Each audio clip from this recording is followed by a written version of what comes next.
Hello and welcome everybody back to the Dumbass class with me, the Dyslexic Gamer, and of course some of the boys. We're missing a couple of players today, but one through technical malfunction, so hopefully he will reappear, and one through life. So we will NPC him for now. So, in the last episode, our group ventured down into the Underhive. And there, after meeting up with a band of the Wild Wardens, they were escorted to a checkpoint that had been devastated. Moving through the carnage and torn up bodies, the group came to a massive domed, a massive edifice with a enormous dome. It was about 3 football fields of empty space until they actually got to the dome itself. I freaked the team out by making them think that they were going up against Astartes. They weren't, but how were they to know from that distance without any binoculars? Instead, they came up against 2 Castellans. Except from these Castellans had been modified. They had tech priests. Sealed inside would be the better term, to prolong their lives almost inevitably, to some degree. However, I do have a retcon. I don't know why I thought this. Jazina even said it to me. The conversation about extymate spaces was definitely in Cybernetica. It was definitely not in common Gothic, like I said last time. I just assumed it was in Cybernetica anyway. Fuck you, my secrets. Yeah, Until we mind read you. For some reason, my brain just went. I went, no. This would be in Gothic. They'd release all their secrets too, and the amount of information they passed on to you to allow you to take pips in extymate spaces, or the theory of extymate spaces. Would have been far easier to transmit all that data in binary, so that was my cock up. But we have our invisible camera zoom around this facility whilst the party are in awe as they themselves get to the entrance and look up at this vast dome. Before following their guard, their escort, through the doorway.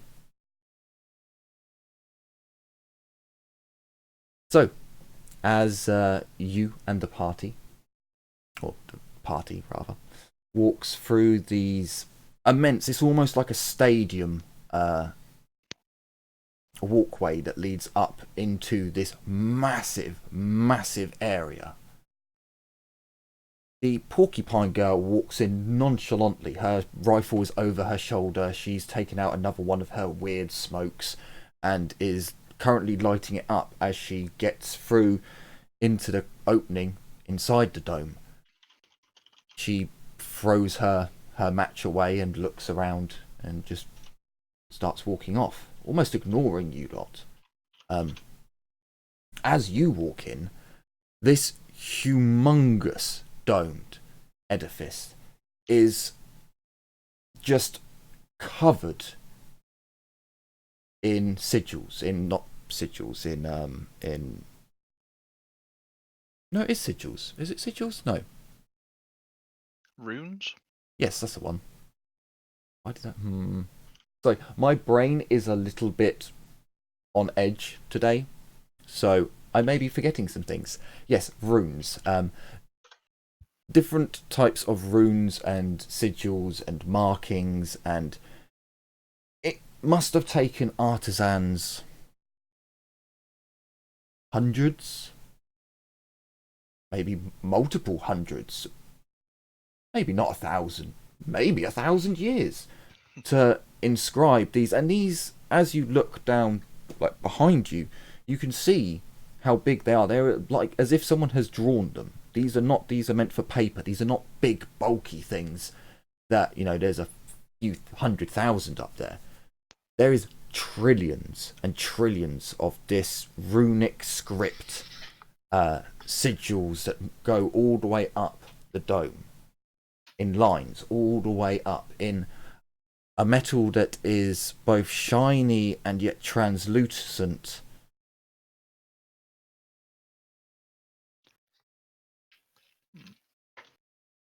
Can you all roll me awareness to look around? Oh no, I've got to do Darius as well. NPCs and Darius? This is just too much. Where are you, Darius? There you are, Darius. You come on to there. Going well so far. Fortunately, you do all regain a fortune point with every session. I spent a lot last session. You did. You did indeed.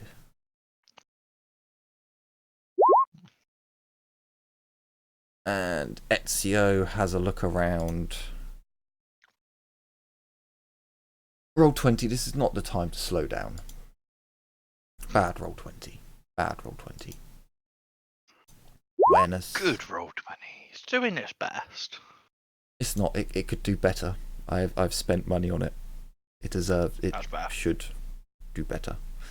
Well, actually, Darius and Ezio definitely see this. No, hang on. Yep, no, they see. Yep. Jenny is taken up by the sheer size of the area. Mordecai is just taken up with the vast amount of mutants that are filling this area. Each one of them's a psycho. As is Liliana. She is just taken up with how many mutants are in the area. So the the two NPCs that I'm controlling for now don't really react as much as the rest of you do. Streaks of blue iridescent lightning shoot up the dome. Thousands of bolts of lightning shoot up in like a pulsating motion. They don't go all the way up to the top of the dome immediately. They almost shoot up for a bit, stop, shoot up for a bit, stop, until they reach the top.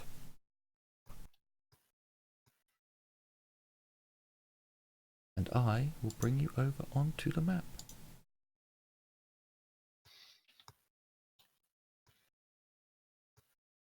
So, the normal guardsmen that you see there are not normal guardsmen, they're mutants. It's just I don't have a million different mutants to use. I mean, that's fair. But there is a reason. Yeah, no. Oh, look, they have a fighting pit. They do. That's why things are small down there, because it's far down. Yes, very small.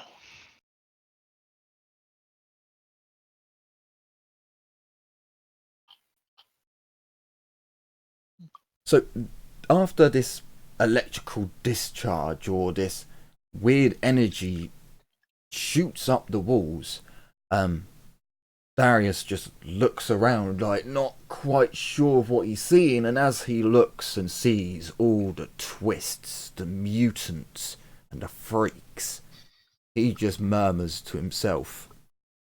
Just audible enough.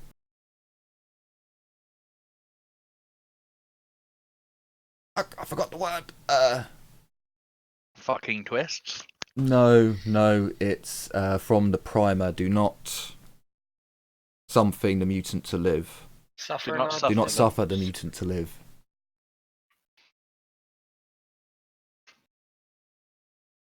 As you can see, a massive community of mutants in the area.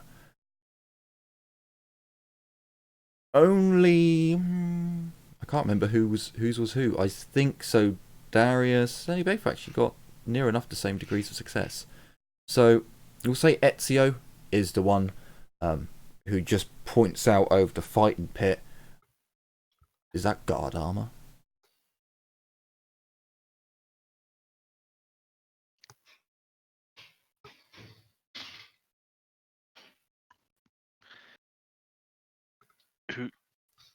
Do we recognise the person he points at?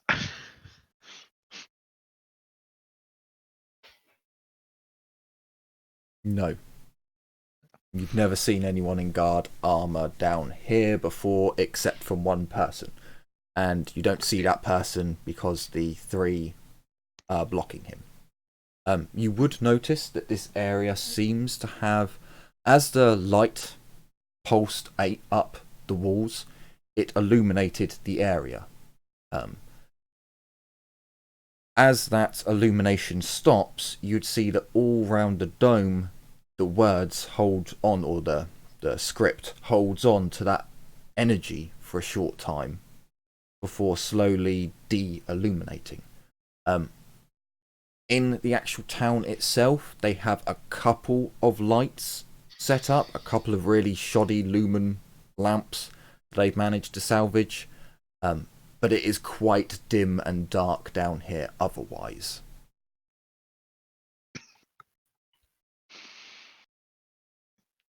Can I roll a omniscience on the while looking at the lightning stuff? Or Sure. just to see what would happen?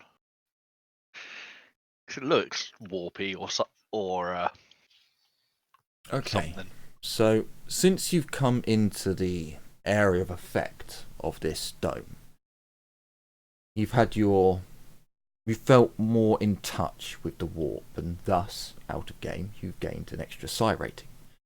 Now that you're inside the dome, there is just this utter peace and tranquility within the warp. You see nothing of the turmoil, the anguish, the normal background, just terror that the warp plays upon the psychic mind, the psychically active mind. When you Psyniscience in here, it is like diving into a crystal clear pond. And you feel your senses heightened, even on the psychic level. You can pick out that there are 5 individuals who are sat in a circle in an area directly in front of you. And directly in front of you there are more... It looks as if this area here is where people have built themselves a outpost within this domed space.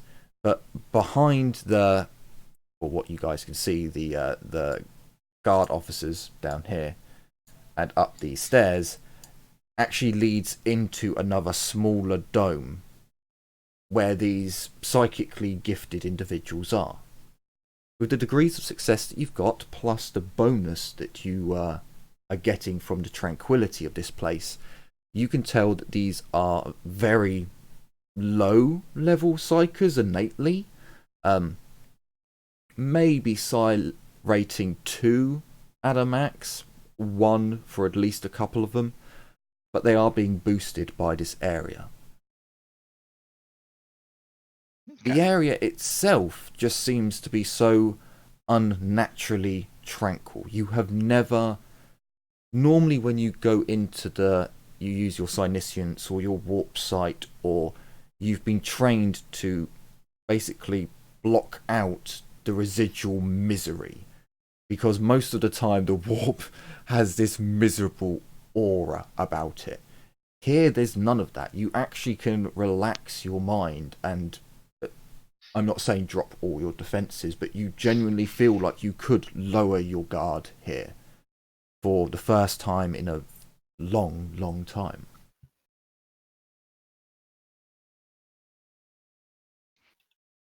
With that, Mordecai probably relaxes quite a bit, like physically, not necessarily mentally. Even with the fact that there's this guard in front of us. I kind of look over at the nearest twist and say, "Who is that?" I was looking for a smoking sign to... I know there's a smoking sign. I use it all the time on Magnus. Where are you? This is the porcupine girl. Did they get rid of the smoking sign? No, there it is. Oh, that's so small. That's so small. Okay, so Yeah, I figured that was. she's gonna be the porcupine girl. yeah, she's porcupine girl. As she looks over to you, like once you guys are like awestruck and looking round and like, what the fuck, and all these mutants and holy shit, what have we walked into? She's like nonchalantly had a chat with someone over here. Oh, you're not on a square. Get into a square. Over here, and has then turned round to you and who be who? That guardsman over there. Those they Alucard's men? Not men. Chosen. Yeah, chosen. They ignore that. They are leaders or not leaders. He really seems to struggle for the word. And officers, troopers, not like me, trained better. As you look over, you can actually see that the two guard troopers that have been pointed out are actually holding old las guns. And the captain is eyeing you up, the officer, rather, is eyeing you up as you come down. I'll give it to you that there's not that many people here that you couldn't see him. And it's not that far away that you can't get a good view. The officer in the middle looks ancient. He looks really, really fucking old. You know, we're talking granddad age. Possibly 90? You haven't seen that many people of his, you know, decrepitness around in the Imperium, and you know, long distance. He looks like 90 or 100. Probably hasn't had rejuvenate in a few years. The two individuals next to him, is there a feather icon? I believe so. Do we have a feather? That's kind of feather. Yeah, we'll give you both. There's like a wing one. Yeah, there you go. Yeah, well, do you know what? We'll give you them all. Have them all. So the one on the right is a fairly pretty girl. Average height, average build. Holding herself as if she's trained. The only odd thing you really see about her is all around the side of her face. And you're not quite sure about the top of her head. They seem to be small feathers, or at least at this distance with the dim to moderate light in different areas. Her skin seems to be flashing, almost like a black silveryness around her face. The other trooper, who stood on the left, clearly more mutant than the other. Quite well built, stocky. Again, trooper helmet on, so you can't really see his hair, but he definitely has a tentacle for a hand that his left hand that is wrapping around the front of the rifle, and it actually wraps around the front of the rifle as he holds it at ease, at the ready, we'll say, not pointed, ready. I think we should go introduce ourselves. And then I'll whisper to Liliana and Jenny, just because they're the closer to me. It's like, it's best not to annoy these guys. They seem pretty well trained. Hello? Hello, Getty. Okay, he joined. I thought I just dropped out for a second or something. Hello. One less NPC for you. So, Geddy, Darius, to catch you up, So, you have basically walked into the Thunderdome. where lightning rides up the sides of the domed town that you've walked into. All around you are freaks, twists, mutants. But you do see 3 individuals in old, worn guard uniform. One in a captain uniform, an officer uniform, and the other 2 in trooper uniforms.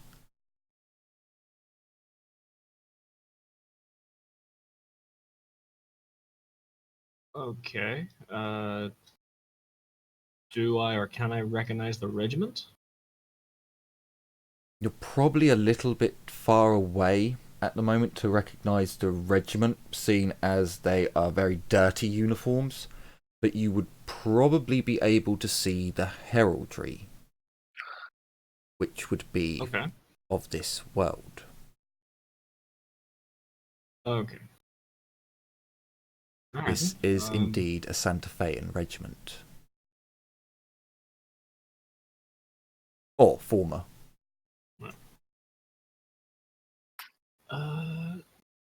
Okay then. I'll keep my eye out. I'll be watching every twist. They're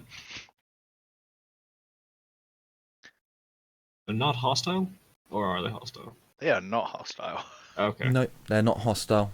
There does seem to... There's the sound of combat going on, and you do see that a number of them... Actually, probably should have moved them a bit closer to the side of the massive hole that the sounds of combat are coming from. But they have all noticed you all come down. Oh, Right, also, there was a retcon. So last episode, I said that the tech priests in the Castellan robots inside them, they spoke common. They actually spoke binary. So you guys didn't hear the secrets of the X time 8 space. Okay. I'll be honest, I kind of forgot the whole That's all right. jargon about the about the spaces. So I remembered there was something about that, but I don't remember the whole specifics. So That's all right. You're not the brainy character. She absorbed that knowledge very quickly. I'm not brainy to begin with, anyway, but still. She absorbed the information so quickly it's made her ill. Or him. Oh, by the way.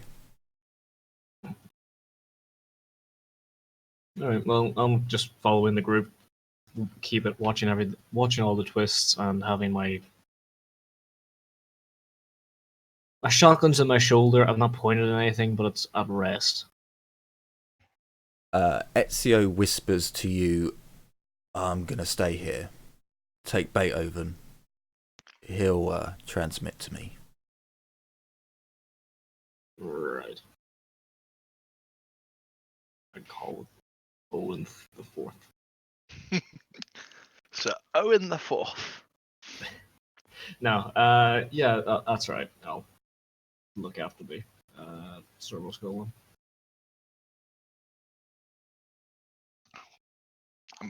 And as you kind of come up towards us, I just whispered to you as well. It's like they're well trained, part of Alucard's chosen. I think they said it's not causing an incident. Just looking at you, like dead in the eyes.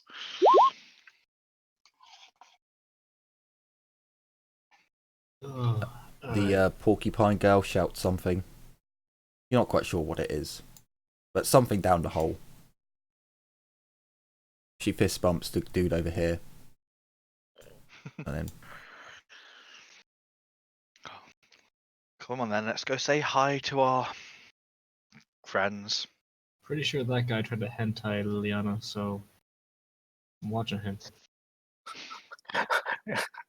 Lena's just gonna cock her head to the side and look like, dude, what? The fuck? there are definitely some familiar mutations down here.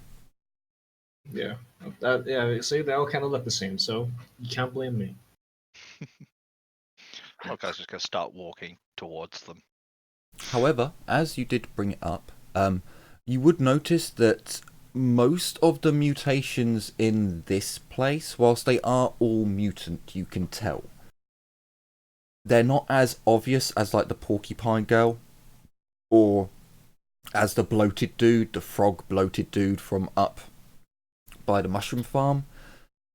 There's definitely a lot more who would almost class as normal. And there's a lot who are, they've just stepped over the boundary. Like, dude, so you weren't here at the time, Darius? Or Getty.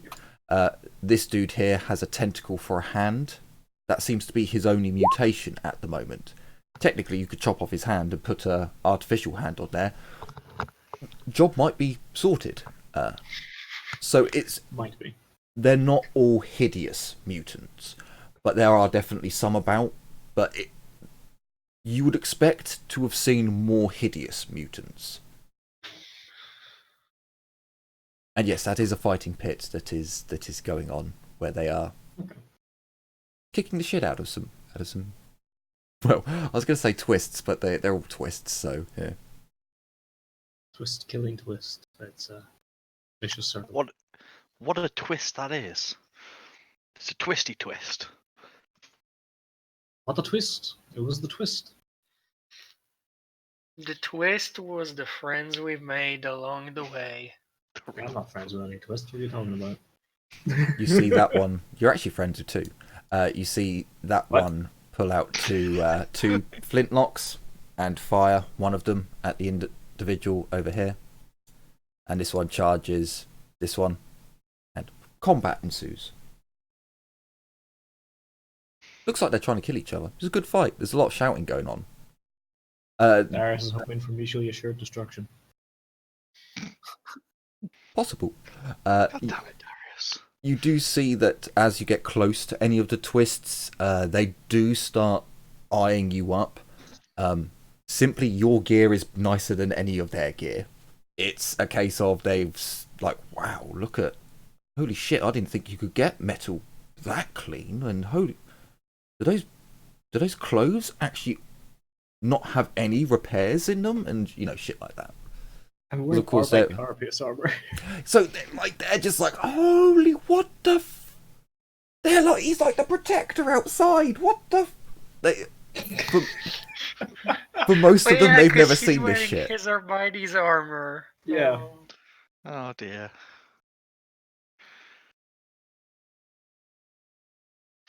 So yeah, you are definitely pulling a lot of heads, and people are just like, what the hell is going on? Beethoven seems to be enjoying his freedom. Oh, hang on.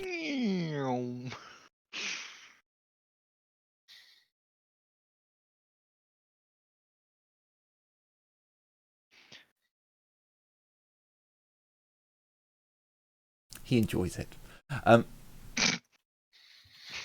So as you approach the guards, the troopers, you can see that the porcupine girl, after greeting, you're pretty sure she greeted all of them, she goes over to the winged girl, or the girl who she has very small feathers, like songbird size feathers that go all the way across her face up. As you get closer, you're not sure if she has hair or a feathered scalp, feathered head. But they seem to be talking as if they know each other quite well. She even passes her some of her smoke before the trooper sees you lot coming over, especially Darius, and hands it back. Darius, I think you're scaring them. Good. Maybe you should take off the stolen armor. No. Not a chance. I can't give them the chance. So this is more likely to stop a knife than my fucking greatcoat is, so I'm not taking it off.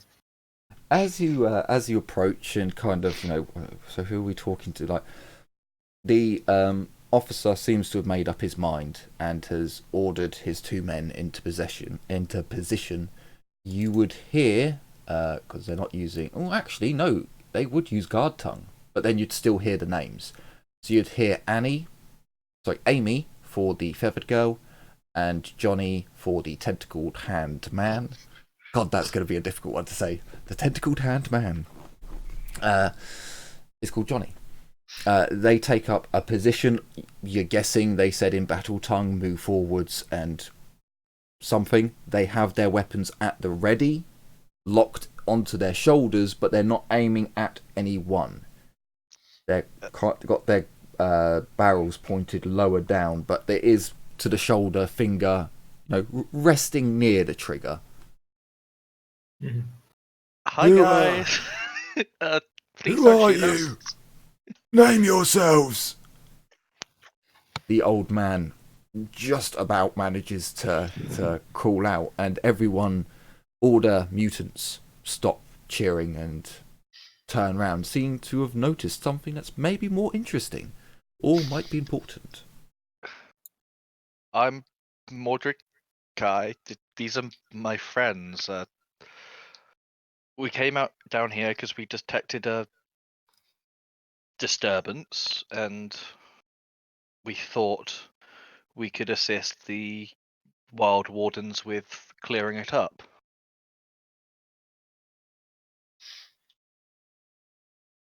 Well, as you can see, we have everything.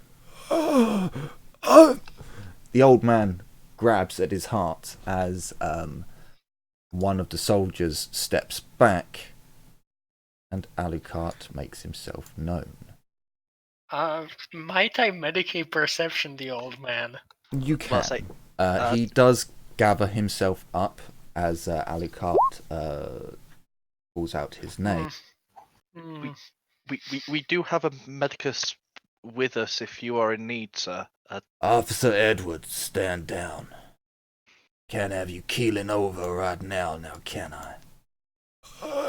I'm pretty sure I could fix him. Short term, anyway. Don't I, Oh, I recognize you, Not the, Arbite over there, but aren't you, the ones who, cleared out that, farm for us? Yeah, we are. And Darius, take off your helmet. No. You'd recognize him without the helmet. We have recently acquired that armor. He does smile as there's just this nod of the head, and maybe it's over Vox, so only you guys hear, just Darius is not.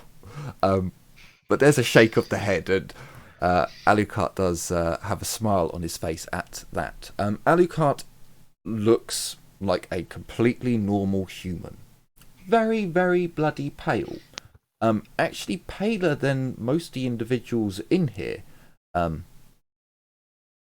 Funny fact, the lightning seems to be giving off some sort of solar radiation, or not solar radiation, UV. UV radiation, because everyone down here doesn't look pale and white and sickly, but Alucard does. Very pale, white and sickly. But still, even though he has bags under his eyes, he stands up, walks strong, presents himself well. His uniform is dirty, but not... It's like the stains that are stained. You cannot get these stains out. Everything else does seem to be brushed off. His hat is an officer's hat that's, presentable for someone who's been in a combat situation for a very, very, very long time. I see you noticed, surprising really. Why you all so far down? How high up were you when you, who among you is, He stops before completing his sentence. D100. Yep, no. Oh, I see. So it was you and the girl back there? The fuck did he know that? Can I do a sane instance? Sure. Yeah, I'm gonna do that right away as well.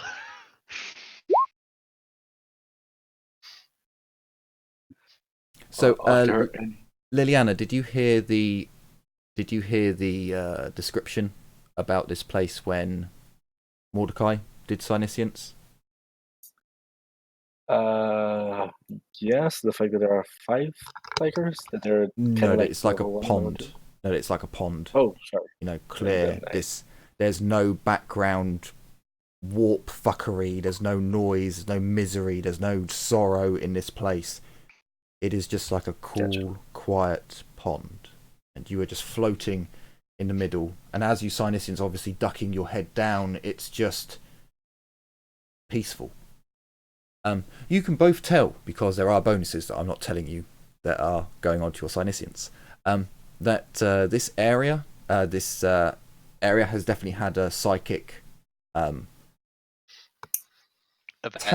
talent, skill used. Someone has definitely used a Psychana trick. If you guys use any psychic skill and someone does a Psyniscience straight after, you know that someone did a psychic skill. There's no hiding it. But you would, because it's so soon after, and this area is so clear and pinpoint, you can easily tell that it's coming from the small dome that's within a dome in the center of this area. Yes, we were the ones that detected the disturbance. What about yourself? Seems to be in possession of some. I'm trying to think of how to word it. The word like sensitive information regarding ourselves. I'm sure you're aware of mind speak. I don't know the telepathica's word for it. Now that I have more information, can Liliana and Mordecai. Mm-hmm. Ooh, they're gonna use a fate point to re-roll that. They Oh, okay. fail. Hang on a minute. There's a. Let me roll a 1d10. Oh no. This has gone bad. Is that them doubles? Okay, Is that- no, it's no. fine. No, it's. Wait, hang on. In this game, it's lower. Shit. No. It's bad. Okay. Head fair- bang. No, nothing like that. Hang on. The jump. So The jump goes they off. succeeded. I think I need to do another one of these. Oh, okay. No. I don't even need to look it up. It's so minimal because of this area. So can you two give me a willpower test to resist the feeling of people trying to read your surface thoughts? Okay. And can that go for all of you? Sorry. Can you all roll me a willpower to try and resist your surface thoughts being read? This isn't a probe. This isn't a deep mind probe. This is just It's just reading the your surface. Yeah. Yeah. Tell that I want to kill them. Do you have resistance to psychic powers, Liliana? I Or- do. Sorry, I was muted. I do have resistance to magic to psychic. Why? Okay. I was trying to figure out whether I was missing a +10 or something. No. Yeah, I have resistance to psychic powers. Oh my god, Ezio passes. We all passed. Holy shit! And I do believe we all know people try to read our thoughts. It's an opposed test, so even if you pass, you might not pass. I mean, I have So I just need to 5 check degrees on of the success. degrees of success. So Yeah. they got 4 degrees of success. Do you get any Oh, that's- bonuses for? Let me just think about this. No, Get no, no, plus 10 if you have a psi focus, but I'm guessing they don't. no, they don't have sci-fi. Oh, well, would the building act as a sci focus? Oh, I think it probably would. Possibly, but it also, if they are in the building, their psi rating is +1. Yes, I've And if taken they're that into casting account. Okay. Oh yeah, if they're casting at a lower level, they'd get but they wouldn't be able to cast at a lower level. They'd have to cast it at 2. So they Casting at the different levels just means what about the amount of information you get? And So distance and stuff. well, as they're well. only doing surface forts. They're not going for So total. But so yeah, So they they get 4 degrees of success, I block it. and they get a +1. They get a +10 for the psi focus, so that puts it to 5. I still block it. Because they got a 33 on a 60, 70 with their +10. I think both me and Liliana block it then, because equal is defender wins, if I Yep. remember rightly. I believe. Darius. I've not. Jenny Okay. has? So Jenny hasn't. from Darius. I have rolled. No, you succeeded. You haven't. So they got 5 degrees with their. So Darius, your surface forts are basically kill them, protect the group. Is that right? Keep watch. Fucking twists. Basically, what's been repeated in my head is they move. If they move hostile, they're fucking dead. If they move hostile, they're fucking dead. What the hell are they talking about? Yeah. Then so your surface forts aren't shoot first, ask questions later, which is important for this. They can understand this is a tense situation. People are on edge. As long as you're not like fucking, let's just kill them all and be done with this. No. For Jenny, you've just been told about extimate spaces. Would you be thinking, the Inquisition should not be told about this? Would you be thinking this needs to be secret from the everyone? Honestly, the thought she would have right now would be, wow, he didn't ask for a clearance level. Okay, no, that's fair enough. That's fair enough. That was the sticking point of their last conversation, him asking about the clearance level. That is perfect. I love it. And Ezio is currently thinking, if any of them turn hostile, I engage. That's what his surface thoughts are. He doesn't like this situation either. So Alucard goes quiet for a moment. I'm just gonna cock my head to the side and look at Mordecai because we both know what they just did. Yeah, I'm do the same and then just say to Alucard, you could just ask us. And he could just shoot us. And I only know of 3. No. He looks over at the old man, and the old man who's listening to all of this begrudgingly looks at the ground. 3. Who could maybe hurt him. So, you'll have to excuse me. The groups, your surface forts were just red. I needed to be sure that you're not here just to destroy this group and this place. Although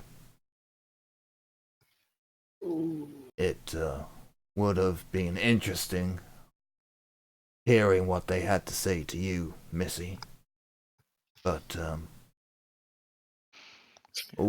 come this way. Why would you want to destroy this place? It kind of Mordecai just trails off for a second and just goes, it's peaceful. I believe we should talk somewhere a little less open, if you don't mind.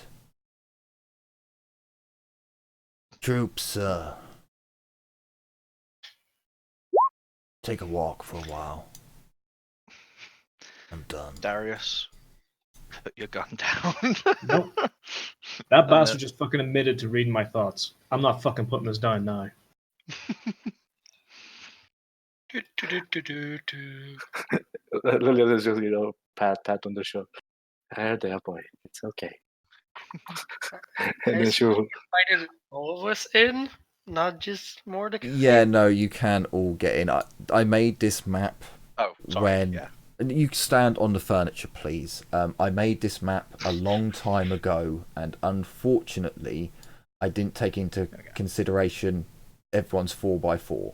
So, it's a good map. I couldn't be fucked to go back right at the start of the episode to redo everything.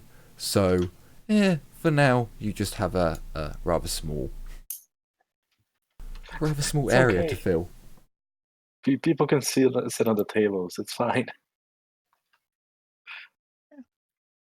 So, what do you know, Missy?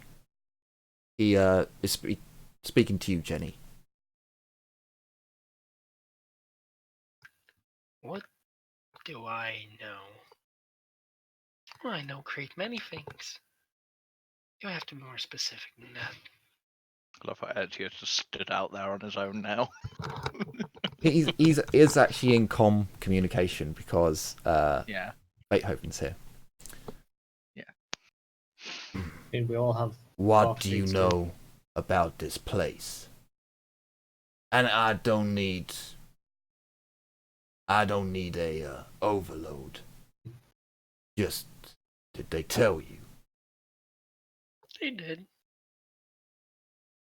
He Explain nods. things. Quite fascinating, really.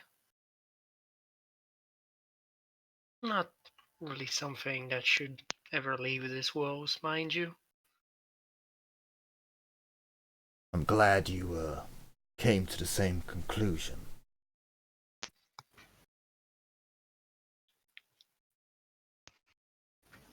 Well, as you can see, the assault ended. We were victorious. Lost a lot of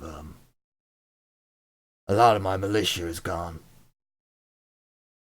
Couldn't save the poor bastards, but this place still stands.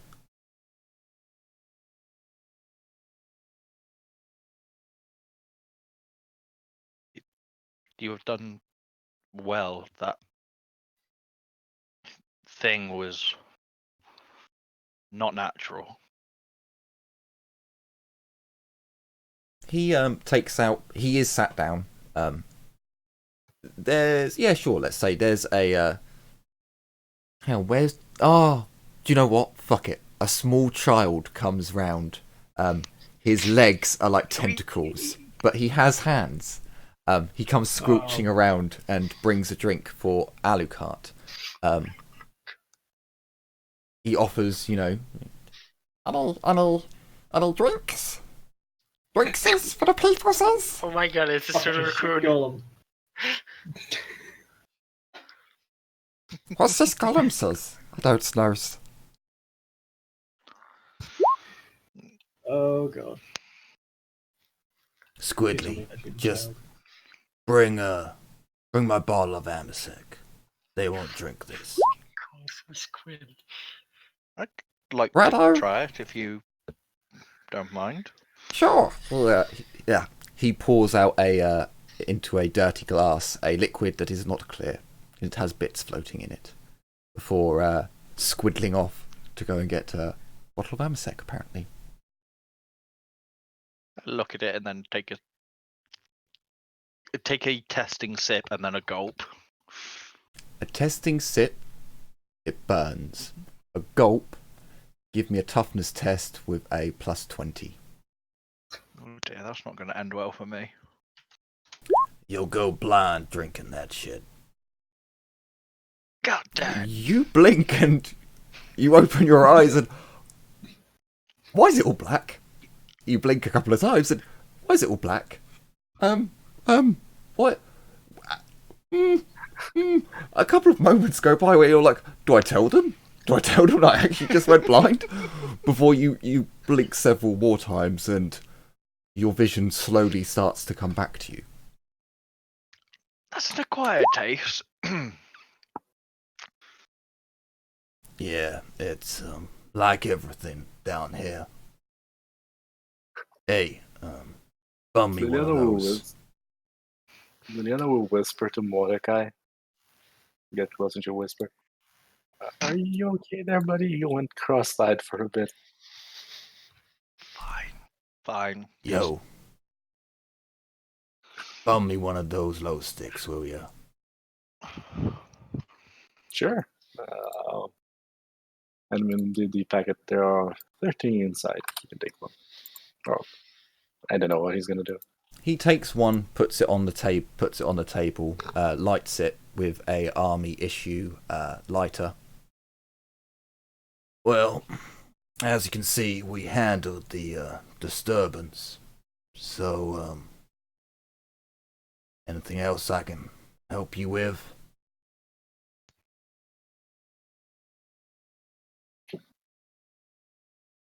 Just to confirm, those whatever they were outside with those weird symbols, they are the ones that created the disturbance. Let's put it like that. Cultists, yeah. They're the ones. And they were able to create a disturbance that was, how do I put this, so strong that we felt it all the way across the hive.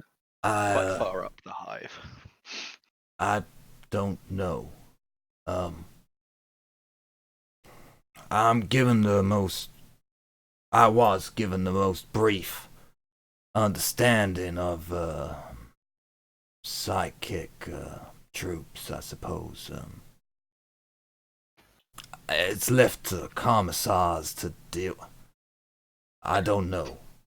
That thing appeared. The psychically gifted ones, shall we say, and they warned us. We had enough time to set up a defense, but that thing broke through. I guess it was. You tell me. Would someone or some. I know it was someone. But would that be enough? There are things, Zeno, in the warp. Well, it did look like it had absolute disregard for anatomy and actual function. We're taught to keep ourselves safe from them. But Tell me one more thing. How long have these cultists, you say, been around? Let me think. Been a while. Well, down here, there's always been worshippers of the darkness down here. Just how it is. But how long has there been, I don't know. What is the current year? That'd probably help. Currently, it is 046988 M41. Standard time.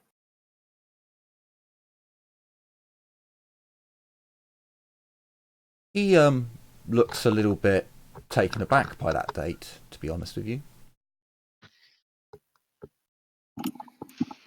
What's wrong? Did you lose track of time down here? You not have chronos? Been 14 years already. 14 years since what? Since the enemy of man was purged from the upper spires. Since me and my men were sacrificed to put an end to it. Hold on. from the upper spires. Santa Fean 2nd Regiment, 37th Reinforcement Regiment. We never left world.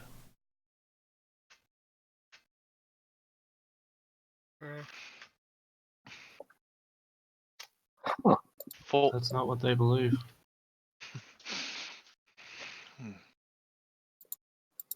Tell me. You're Inquisition, right? There's no point denying it. The last time I would have guessed, I went along with your little story of working for the Poison Kiss. But no son of the Emperor manages to get Arbites armor from the Poison Kiss, or come up in their life so easily. Well, actually, all it took was to kill an Arbite, so it was. It took training. It took professionality. It took skill. Something that does not come freely to citizens of the Imperium. You understand how those limp-dick faggots up there fight? Pussy-dicking around, firing into the air. They don't know how to hold a gun like they don't know how to use their fucking cocks. But yet, a trained man, he can kill as many civilians as it takes. As many Jenny just crazy cultists. Nice Mordecai at that. Mordecai just looked firmly at the table, like, no, fuck. It does not matter how many casualties it takes. The enemy of mankind will be defeated, no matter the cost. And as he says that, give me a perception, new awareness test. You're in a close confined area. He is talking to you, so a plus 20. Would this he be smokes fellowship awareness? Yes, it would actually. Fail anyway. If it's fellowship awareness, I Better. -9. He still smoked pass another it. low stick. Jesus Christ. Myros. Jesus So Christ. the information that's come out, the enemy of the man, his regiment was sacrificed. It's all so much that was that with fellowship, Darius? Sorry. Yeah. Okay. Did you put the minus because it's the first? Oh no, it's the second time you've met him. It's all right. Yeah. For some of you, there's just too much information, and you're kind of looking everywhere but at his face at the time. Darius, you could tell this guy is telling the truth. For one, with a 7.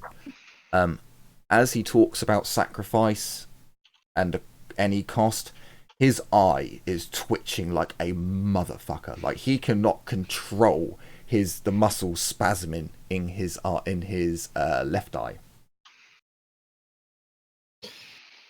Oh fuck! All right, I'm putting the gun away. Fuck. Comfort the twist. Comfort the twist. I'm putting the gun away, but I'm leaving the helmet and everything on. I'm just giving him a nod.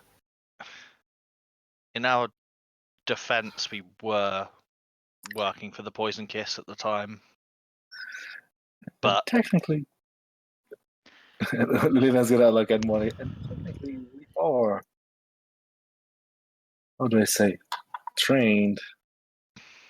I mean, we did used to have money before he came to the planet after all. Can you roll a at deceive check Mordecai. then, please, there, Liliana? I will. I don't know if he's gonna buy it, especially with my rolls today. You know No, what? he can tell. I'm gonna use a fate point. I'll tell you, he has got a 30. So you got to do well. Here's a, you can do this. Come on. uh, Mordecai wasn't going to tell him yes! the full truth. Wow. Ooh, okay, let me actually double check that his, would be a 5. because I know I'm nearly 100% sure it's in the 60s flat for him, because he is a faction leader. But I don't know if he can. Let me have a look. Wild Wardens Alucard. Let me have a look here, because he did somehow manage to Oh no, okay, it's 4 degrees flat. Sorry. Did he roll? So he's got 2 degrees flat, and then what is his scrutiny? His scrutiny is 2 ticks, so that would only give him 3 degrees of success. So your lie does actually hold. You lucky Fuck bastard. yeah, man. I'm just shooting you daggers with my eyes, like, Hey man, I'm not gonna tell anyone we're Inquisition. That's the one thing we don't say to anyone. I wasn't gonna say we were Inquisition. I was just gonna say if we were Inquisition, we couldn't tell him. Wait, what regiment did he say? He is the 2nd 37th Reinforcement Regiment. Right. Okay.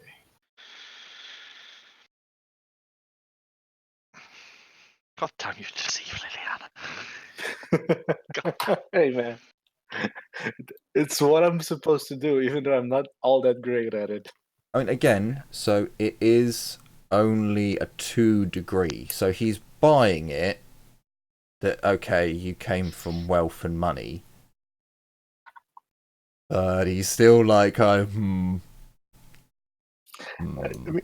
here's the thing: the one thing I know for sure is that I'm not telling anyone ever that we're Inquisition, unless it comes to a point where I'm hiring someone for the Inquisition, and then I'm conscripting them. Then I might tell. Then I will tell them possibly, but not to just him,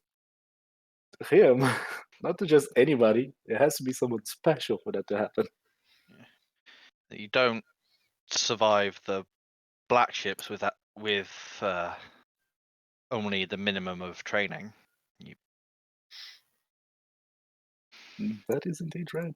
Black ships are pretty goddamn awful.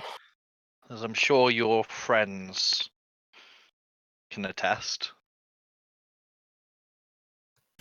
do you really think they're, they've never been in the black ships. They were born down here. And because they proved useful, we kept hold of them. And after finding out that this place made them even more useful, we kept them. Although I try to ensure that they don't get too powerful. Most of the powerful ones try and take this place.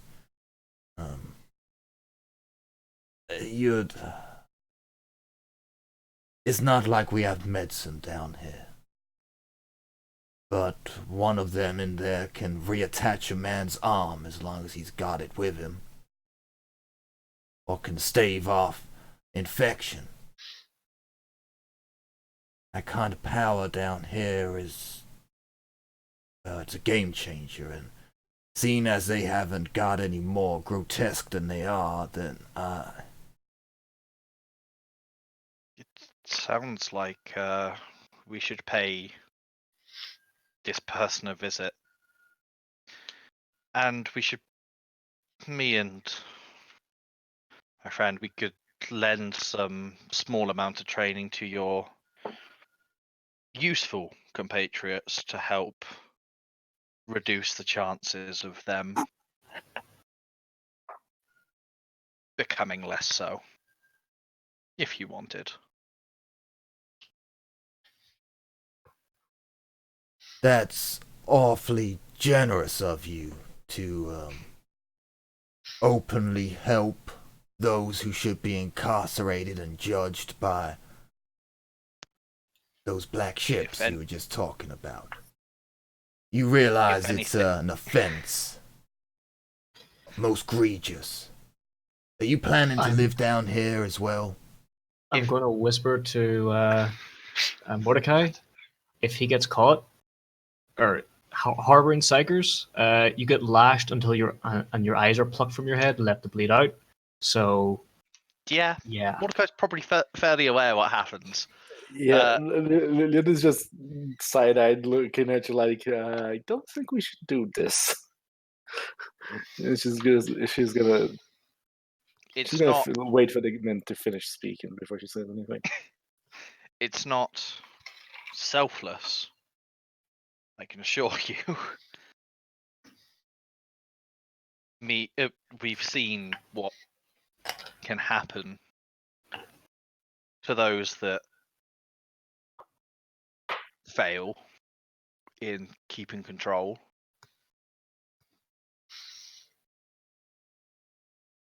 Some of us have more personal experience with it. Just looking at Liliana is like, yep, I exploded. I don't want no one else to explode.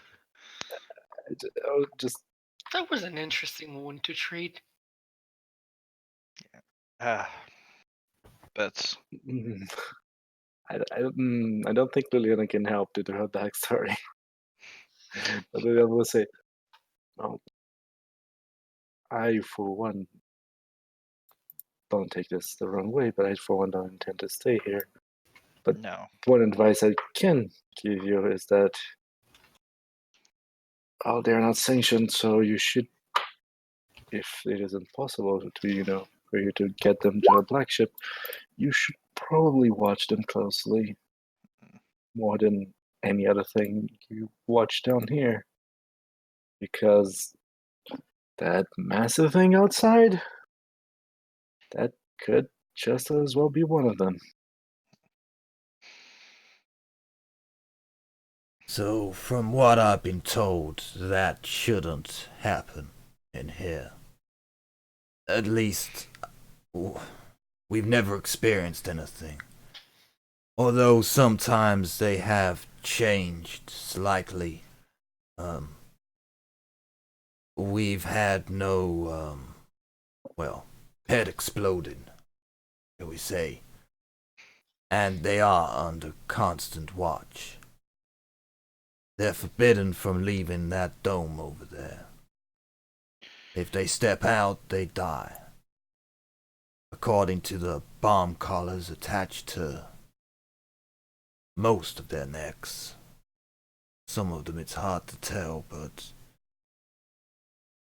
apparently the tech priest made them. Brought them with him anyway. Not unusual. Well, in that case, bomb collars do the same job I was proposing. Well, they instructed me to set up sensors to make a perimeter around the dome. They can't, they can walk to the entrance, but once they take 2 steps down, then boom. As long as they haven't tampered with it. And the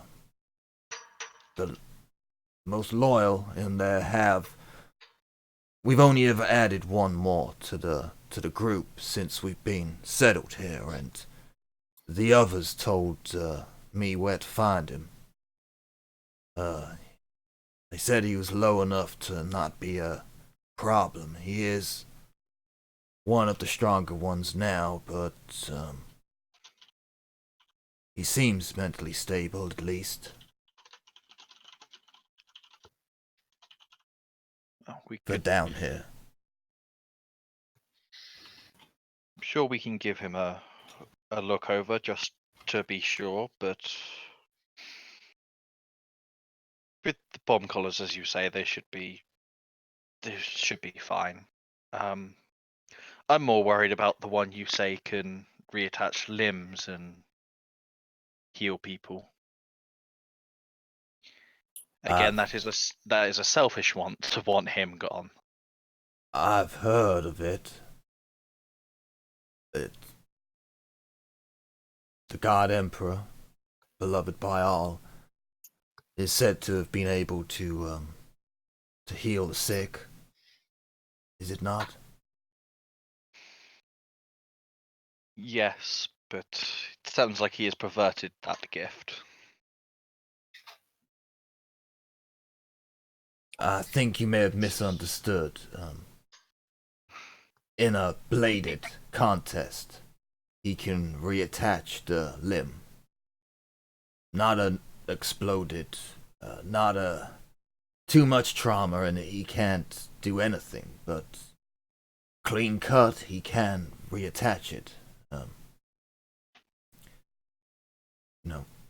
Cut wounds are things that he can repair, but explosive damage is beyond his abilities.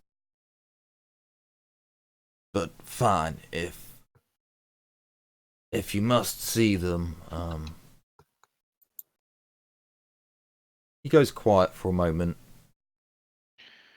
Well, He can't come, and the one outside can't come, but you three can go if you wish, but if you need, I could maybe give one of your smarter people like a crash course in medicine. It's not gonna be reattaching limbs, but should be able to treat basic.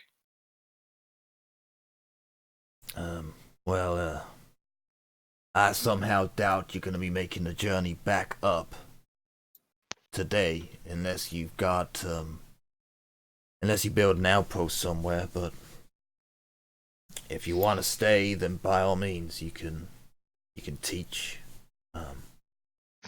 The two troopers out there are probably your best hope. They were kids of, they were kids up in the spire when, I couldn't leave them when they changed. But if you want to come, then, by all means, this way. They've said they'll see you, but like I said, don't be, it's not a pretty sight. So he leads you away. The small Squidward child comes back at this point. It seems like his Alucard's dwelling, the building that he's built for himself, is in between this settlement and the dome. There's an area like this. The small settlement here probably takes up about 20% of the floor space within this dome. To give you an idea of how big it is. And the dome that you're going into probably takes up another 15%, something like that. So only 35% of this area is even being used. You do see some areas of fungal growth where they seem to be growing fungus down here. Just FYI. Not all wasted space. But you're... the three of you are led as Squidly comes along and delivers the amasec to where you were drinking. You walk past and you can see you have to walk past Alucard's dwelling. It's by no means a palace. In fact, it probably looks like one of the more ramshackled buildings in this area. But he walks past it. It doesn't really matter about ceilings not having holes in them. There's no rain except from condensation. But you're led to this smaller dome, and you'll see that there's the exact same script that goes all the way up the dome to the top. No, sorry, this one, it goes round in a spiral. So the first dome, the bigger dome, the script goes vertically up the wall. On the smaller dome, it goes all the way round, spiraling around. And it constantly hums with energy and pulsates a small glowing light. And around this dome, you'd notice that there's a lot more fungus growing. And the guards who are positioned, there's 7 of them, who are positioned with sandbag emplacements pointing towards the dome. They have 3 auto rifles 3 combat shotguns, and a long las set up pointing at the entrance to the dome. He walks past and has a quick word with the officer, or this is the militia part. So these guys are quite, mutated. They're not like they're not in guard armor. They're in this scrabby militia garb. He has a quick word with there, which basically they're all lounging about. Basically, nothing, is happening.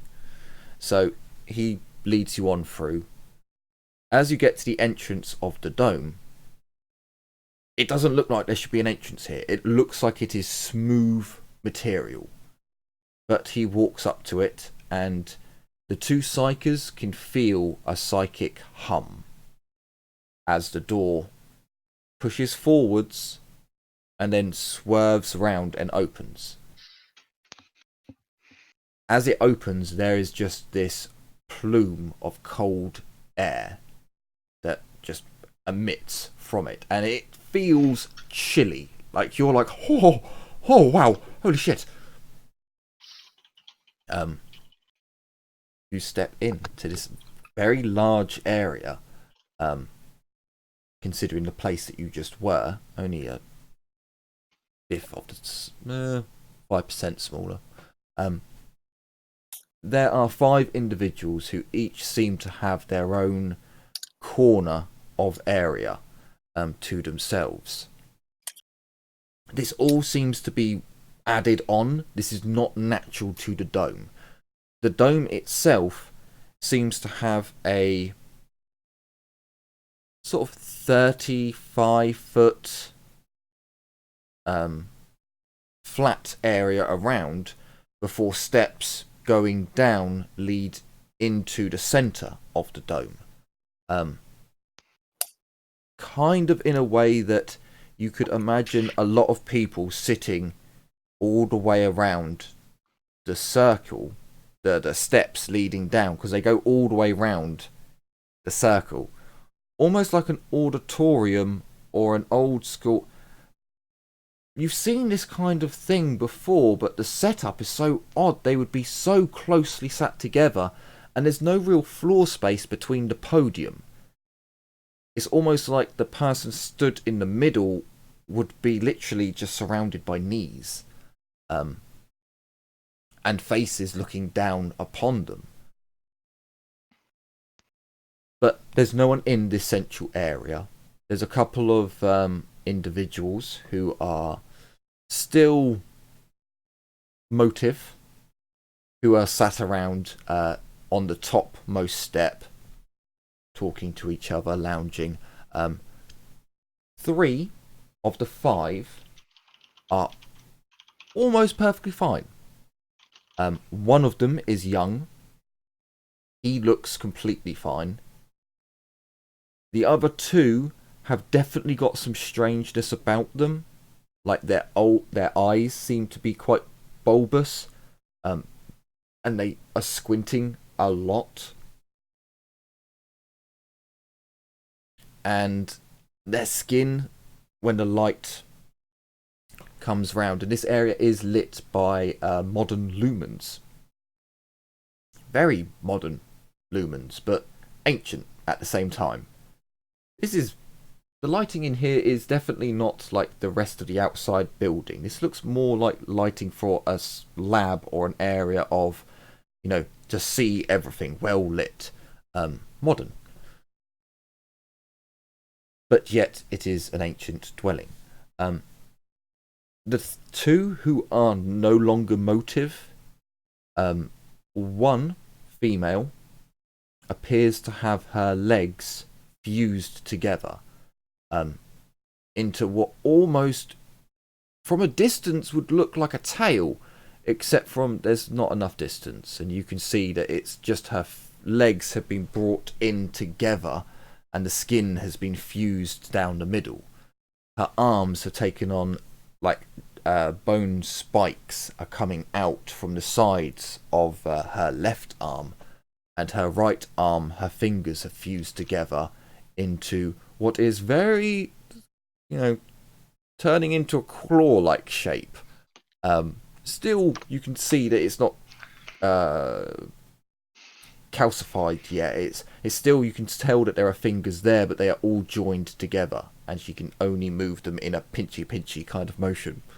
The last one, however, their body has just inflated many times. You can see where the skin is thin, where it's been stretched and ripped and repaired, and you're pretty sure you can tell that that's where, that's the scar skin being stretched, and that's the skin that's still, it is a hideous form.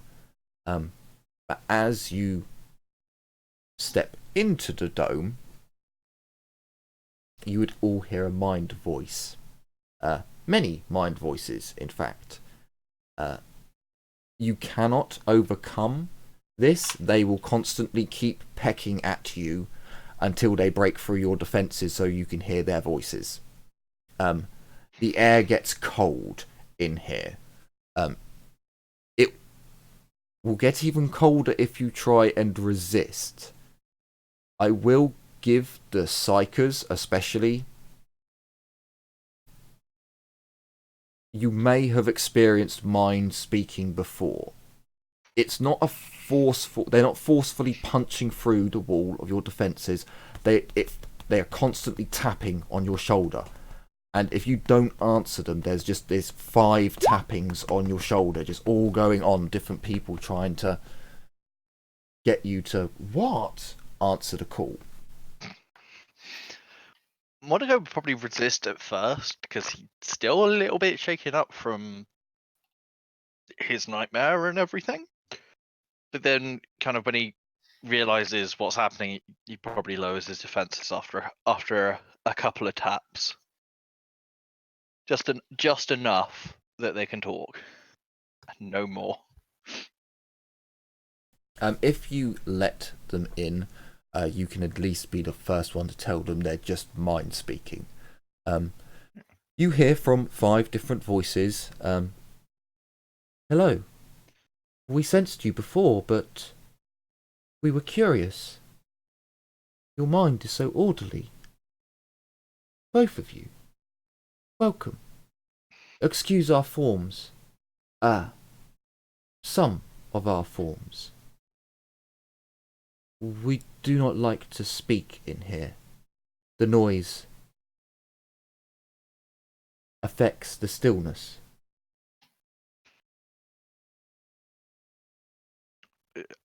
I just look at the others and be like, you hearing this too? Okay, good. Me and the other have had training to keep our minds safe from the perils. There is training to protect against the foulness of the powers. Interesting. We were told never to listen to voices, but here it's tranquil. A voice breaks out from the others, like they've all very creepily been speaking as one. So it's 5 voices all softly speaking at the same time to make one cohesive voice. Yeah. I remember the voices. The tempting ones. I didn't like them. It was dark. But here's always light. It hurts my eyes. From the youngest one says that. The 2 other ones who are like changed but not hideous, they both, but both of them have kind of bulging eyes. They like nod, and you can hear their voices come out. Our change has made it more painful. We understand. Well, it seems one of the main lessons is to not listen to the voices. of the things that dwell. The voices, except from the young child, say, we found him soon, once his powers manifested. We were able to get Alucard to protect him until he got to our quiet place, I suppose. When you said powers, who do you mean? The cultists? The people that attacked this place not long ago? We do not know what the powers are. If it is this place that is a power, then it draws. But what the child refers to, we have all heard them before we got to this place, but to accept is to change, but in a different way. Ooh. If you are not meaning the voices of another psyker, those are Xeno. Ones that live in the warp. It is only the They're- young ones' memories that can remind us of. We have been here for many times, lifetimes. No, years. They're trying to. At this moment, you can kind of feel surface thoughts being. So for Jenny, this is kind of weird for you, and you probably aren't quite sure of this. I don't know how you'll react, so you'll have to let me know. They are sharing Jenny, no surface taking. thoughts. They're sharing surface thoughts with you to get their point across, the things that they don't understand, and they're trying to take surface thoughts from you to try and fill in their blanks. So, for example, if they don't know a word and you know the word, then they've already taken it before you need to explain it.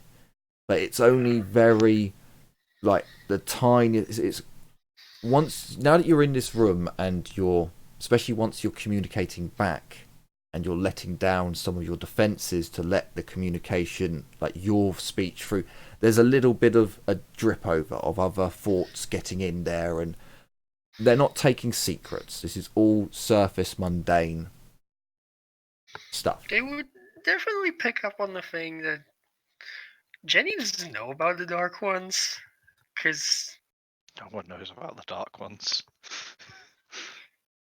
I mean, did she specifically? Because she's a Yeah. mechanic. Because they Did don't you- teach us those Did things. you guys actually in character think we don't know about the Dark Ones?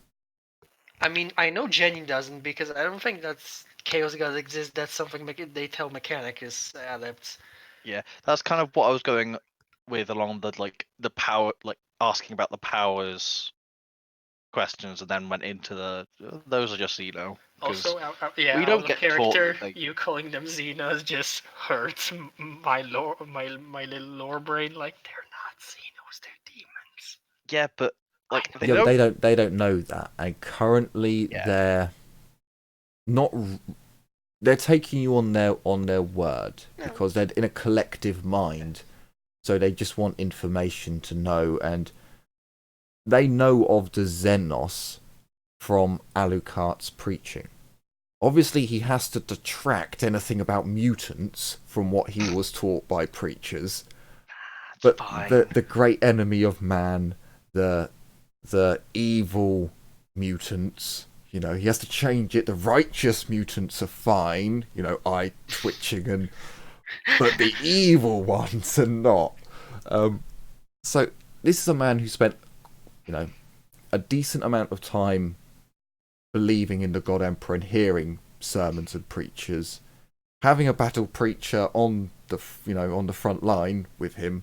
Technically, you don't know, and then having shit go down and him having to flee down here. He's kept hold of that faith. He survived, him and his couple of men. So he's obviously preached it to these guys. That's how she knows about the God Emperor, the light god, because she wouldn't know what the sun god is or whatever she called him before. Yeah, the sun god, I think you called him. You better know of the Messiah, or But else. the collective thoughts, the voices, when you mention dark ones, or when Mordecai thinks of the evil ones, we think Alucard knows more, but he has told us the knowledge is dangerous, and he was told not to share it.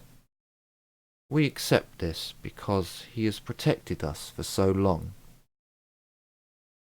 And there's just this collective agreement, except from one. And that's the child. Boy. Yeah. Yeah. Yeah. You know, I have to kill a kid. For fuck's sakes, Liliana hasn't killed kids yet. I know. I don't want to make Liliana be too irrelevant. The twist. Let me do it. Can I You go first? Sorry.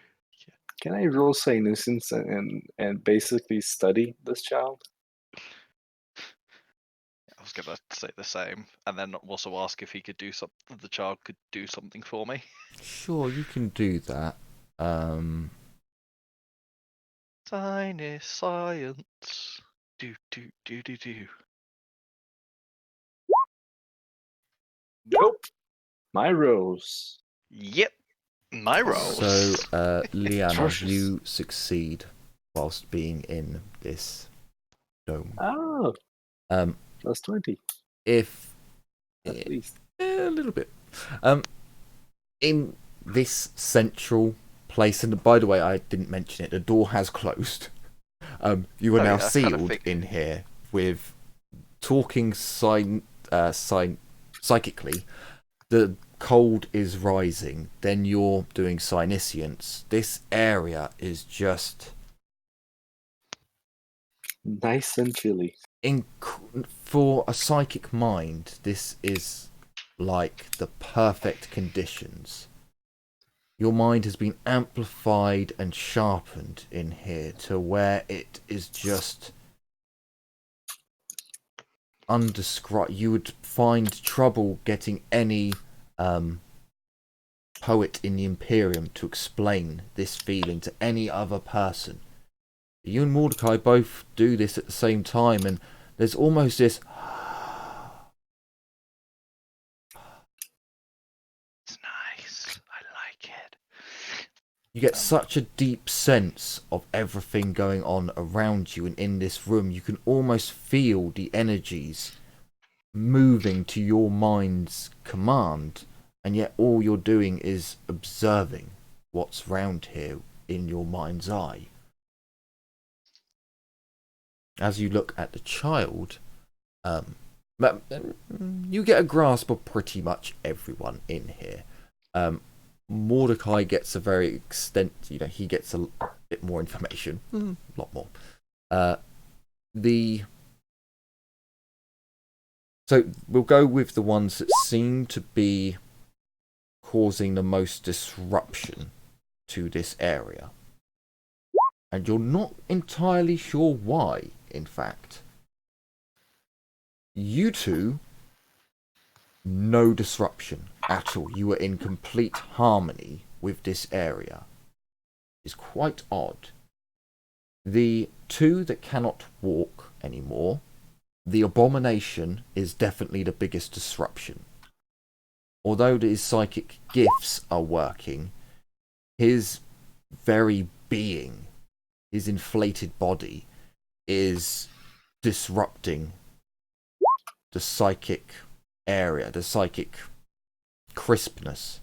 It's an odd feeling, but he definitely, and the woman whose legs are fused and got a claw-like hand, Snippy.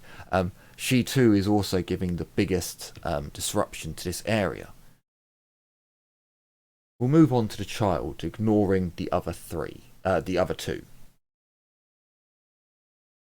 The child is disruptive in a very odd way.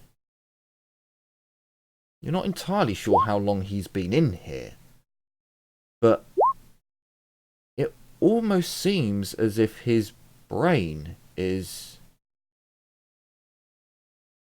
giving off another thought, although he's communicating with the group, and you can feel this psychic power going on, which is why especially Mordecai can get so much information, that it appears as if he's either built a psychic barrier, a block to certain parts of his thoughts, or this area has he's such a young kid that this area has changed his brain in a very fundamental way to allow him to create this mental block. Because it is definitely a passive power. It's a power that you two would know of, as you have both released yours in order to communicate. The child either knows innately how to create psychic barriers within his own mind to protect things, or this area has done it, or something has done it, because none of the others have any psychic protection whatsoever. All of the others are what you guys in a telepathica would be so scared of: a completely unprotected, psychically active mind. The other four would, well, the two abominations, if they were to step out of this room, out of the dome itself, unfortunately you don't know what the repercussions of it would be. They would be psychic beacons in the warp, out of how unprotected they are, even though they're not strong per se, just out of how, it's like a free bar over here. The other two don't have any psychic protections, but possibly because they aren't changed as much, they're not as big a beacons. But the child is definitely got psychic dampeners up. And you're not sure how the fuck he's learnt this.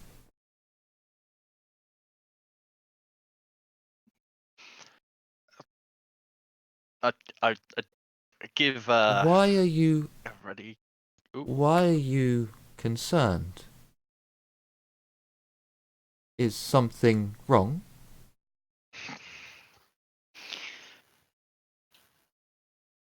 The boy is displaying a talent we wouldn't expect.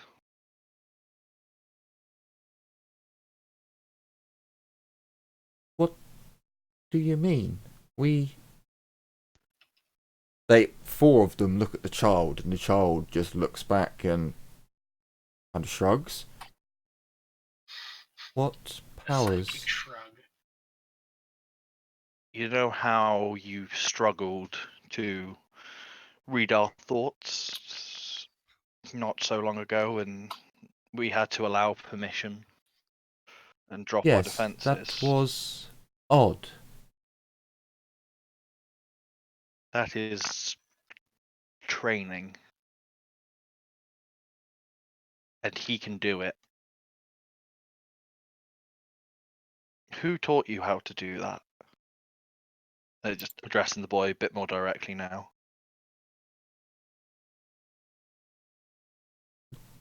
Taught to do what? I don't know? Like, the others are just looking at him like... How have they not detected this? So, 'Cause they have will... training. Well, no, so they have Psyniscience because they can... You kind of have to have it if you're So- psychic. You probably... roll me fellowship, Mordecai, Liliana, and Jenny. Just flat. Wait, Yeah, fellowship? do it flat. Just plain fellowship. I want to see basically how many surface thoughts you're able to gather from the pot that's been thrown about. Yeah, we're Oh, definitely smoking I- psychic pot. I get the Okay. nice thoughts. Yeah. So, Yes, Laneshi thought. Is this the part where we chamber bolt guns with malicious intent? so when you both did your Psyniscience, there was a shock.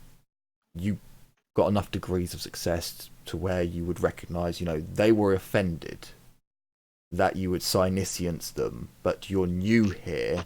Like, you just basically went psychically grope you and let me check you for fleas and for lice, and they're well aware of what you did, but they haven't done it back.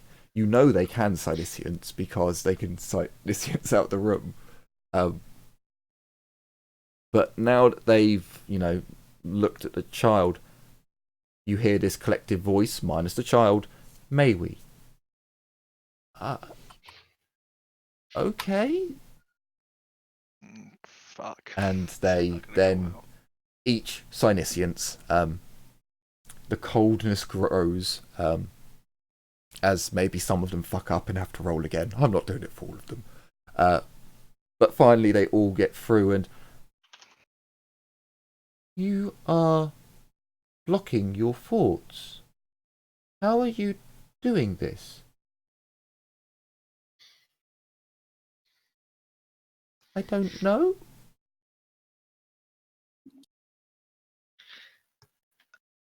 Scrutiny Fellowship, I believe.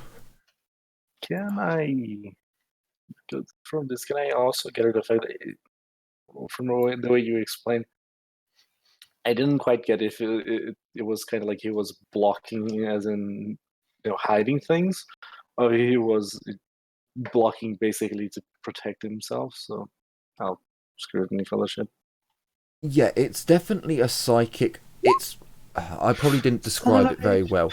It's like psychic defenses. Every psyker of the Astra Telepathica is taught how to Son of protect a their bitch. mind from the entities in the warp, from other psykers trying to steal secrets, and you're taught how to raise your psychic guard. This kid can do that, apparently.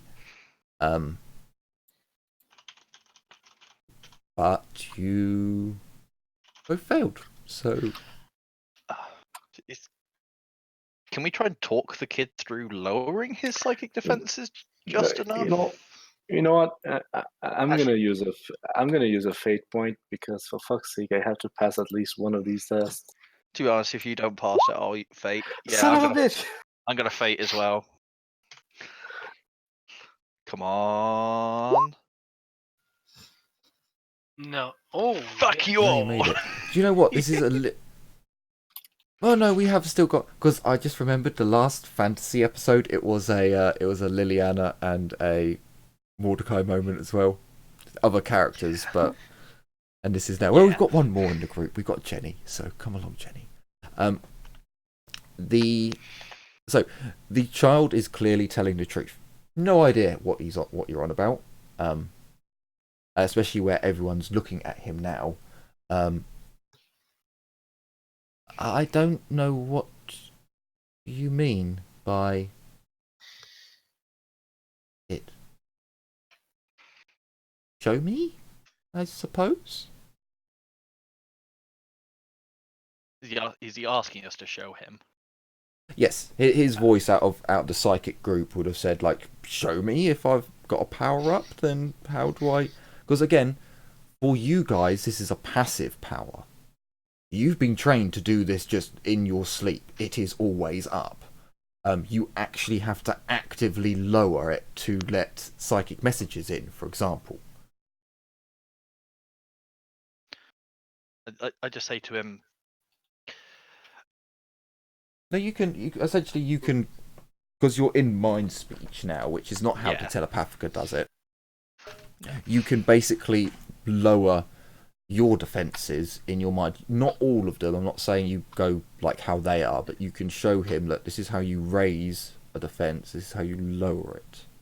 Yeah, this is like almost clenching a psychic muscle. It's done without any. As soon as you show him, so this is raising it and this is lowering it, like a mirror. He reflects the actions that you've shown him. I didn't realise that happened. You will also note that the others are trying to do the same, and none of them can do it. Like, they can just about... Because this took you guys years to be able to master. Is he trying to lower his defenses or take a dump? Yes. No, these are for the he's others. trying to raise them. These are for these are for all the other 4. Because you've shown them this as well. This is an open conversation. You can't hide anything in this room, psychically, like talking wise. So you've shown the kid. The kid has automatically done it. The others have all just attempted, and the strongest amongst them might have raised half a defense before his mind couldn't anymore, and it fell down. Takes years of training to do what you just did. I just looked concerned at Liliana for a second. I didn't know how to mind speech until I came here. You know, Liliana hasn't spoken yet to this group. She's just been observing and listening. This is gonna sound super harsh to every single one in the room. I should basically say, well, technically, out of all of you, he's probably the safest one here.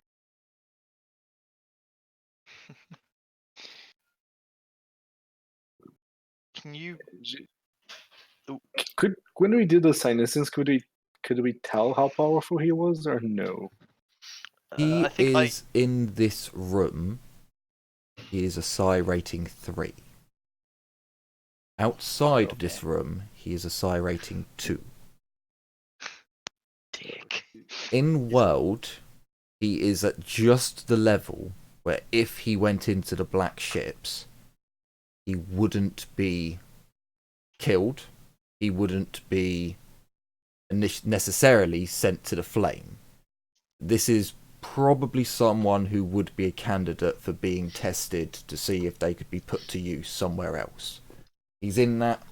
He seems to be in that 2 psi level, but very, very low into psi level, if you get what I mean. You're powerful enough to be useful, weak enough to be controllable. Yes, very much so. He hasn't... And he's kind of at the age where, you know what, he's probably 13 now, just about the right age to be going into the flagships, to be honest with you. But, you know, if his talent came in 3 years ago, for example, he probably would have been psi rating 1 initially, starting off, gone into the black ships, and by character creation is done, psi rating 2. He would be that kind of ideal, and still now, you know, malleable enough. He was never weak enough just to be sent to the flame. Is he by any chance normal, or is he mutated too? So these lot in here, most of them are covered. Their skin is... in some ways, they like... So the fish girl, she has a stocking on. She actually has like a laced stocking, which is really bizarre seeing down here. But she has... It's almost like they are treating these individuals well.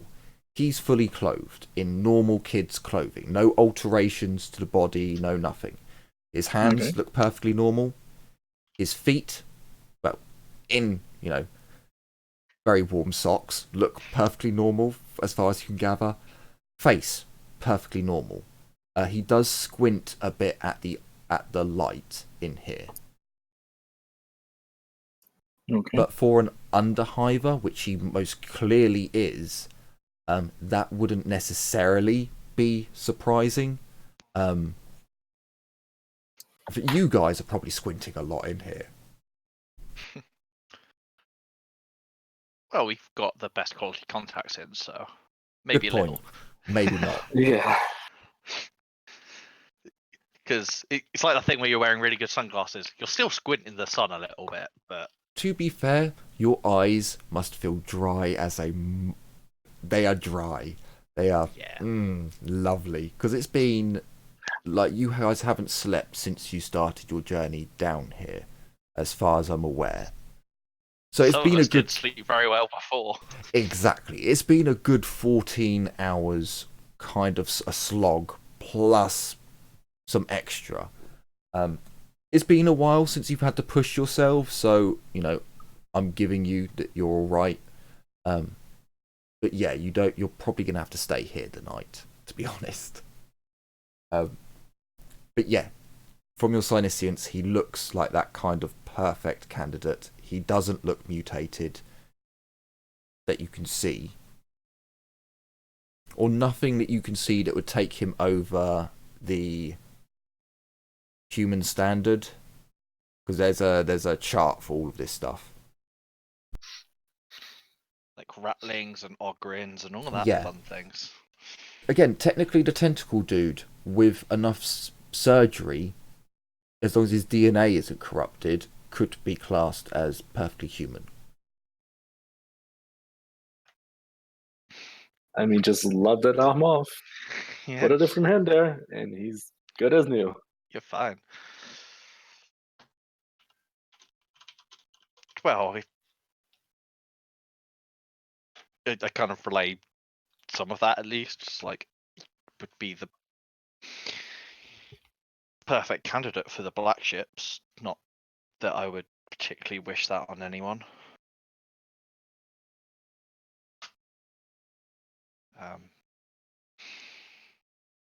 He was the one that heard voices and was like separate when they were all like agreeing with the fact that Alucard keeps the thing secret, the chaos stuff secret. So I'd just like to go up to him and just like, you said you heard voices. Could you, now that you know how to lower your defenses, could you show that memory to me?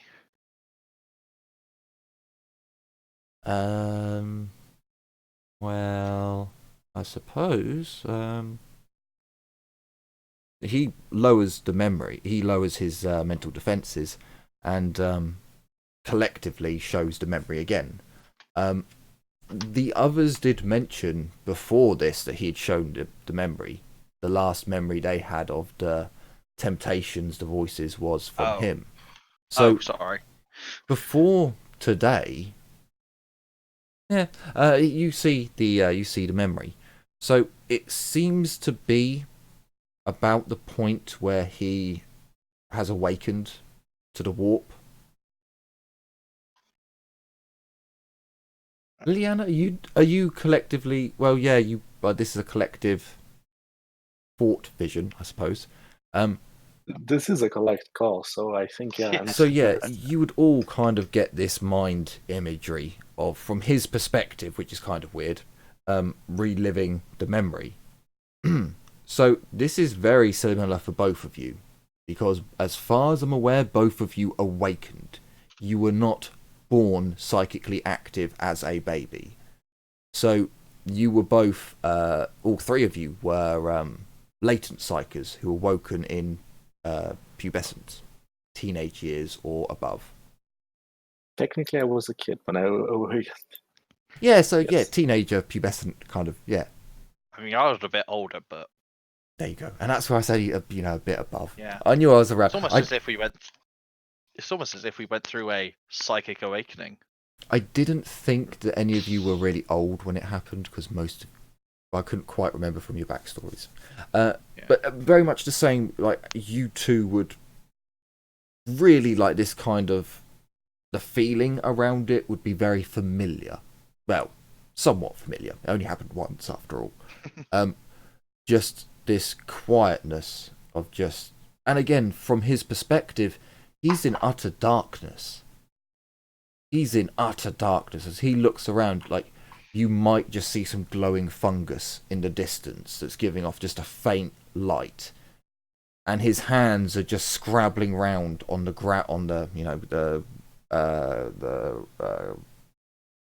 concrete, plasteel concrete, and all the rubble, and he's just crawling around in the dirt. And then it happens, just this awakening flash of his mind opening to the warp.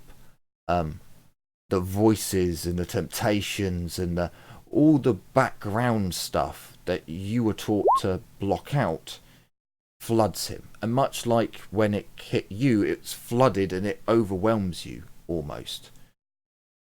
But he doesn't black out. You can feel the feeling of wanting to black out, but he's already lying down. So, bonus for him. He manages to hold on, and he crawls what he thinks in his mind. You can hear his thoughts basically of, I need to get to the light, maybe there'll be food by the light or something to drink. What's going on? What? I've got to get back to the darkness, get back to the dark. What's going on? Like, just utter panic and shock of this is happening to him whilst he's alone, with no one around him, no comfort blanket, no safety net, and he freaks the fuck out. And he scrabbles back, and in the time that it takes for him to scrabble back, we're talking a good 60 meters of him just closing his eyes at times, and just you can feel his fingers smashing into rubble, cuts and bleeding on his hands as he's just trying to make his way away from what he thought caused this, the light and the fungus, which you two know is nonsense. This is just how it happens, but normally there's someone around to at least comfort you or slap you or, put you somewhere. So what feels like an eternity to him, and because it's a memory, you have no idea how long it is either. He scrabbles back, and in the time between him scrabbling back, you just hear a voice. It is not a voice that you have heard before, Mordecai. Okay. It's a different voice. Okay. Do not be afraid, little one. We can help you. We can help you. Don't be afraid. Come to her. And you just hear in his thoughts, just, no, I don't want this. I don't. What's going on? Why is this me? Why is the light doing this? The light never. He gets about, like the voices say a couple more times, we'll give you power, give you friendship, anything. And then you just hear the collective voice. 4 individuals this time, as he appears to have got within their area of influence. Be calm, child.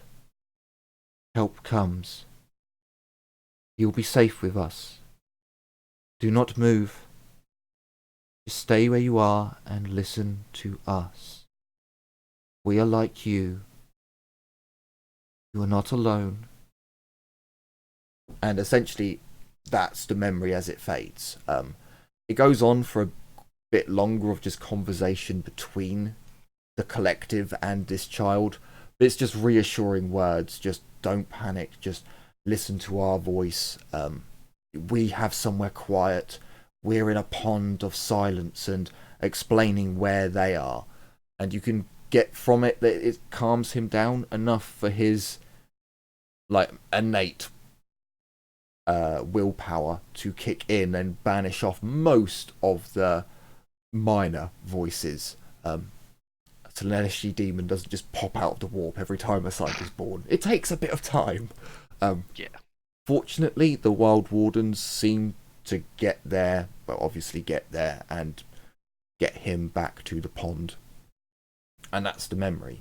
But you definitely heard voices, which for you guys, you might have heard like psychic echoes. You might have heard like it is really rare to have a voice offer you power, offer you things, speak to you directly. Even for psychers, this is something that's like, if this happens, oh shit.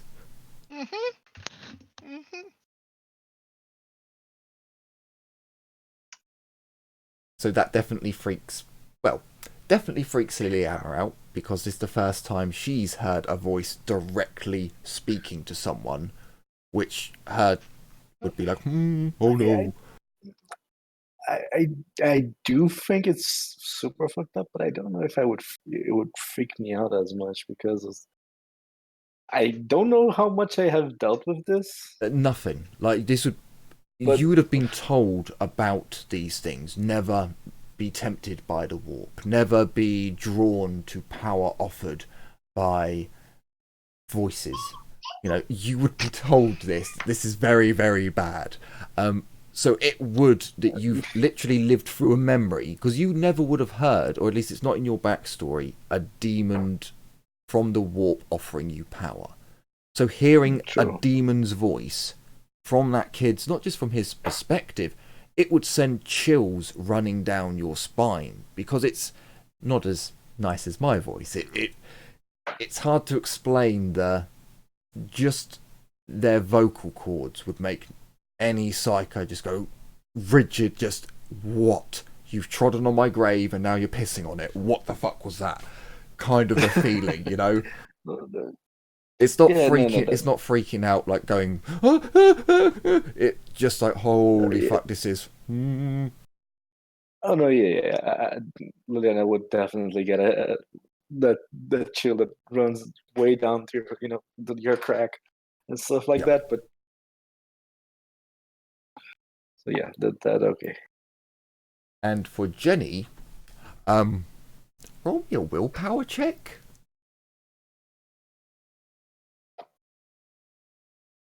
Is Jenny still with us? Yes. He is. Can I get a willpower check after? Sorry, I'm constantly muted, so you can't hear me sniffling. I'm gonna fake that. I've got the means.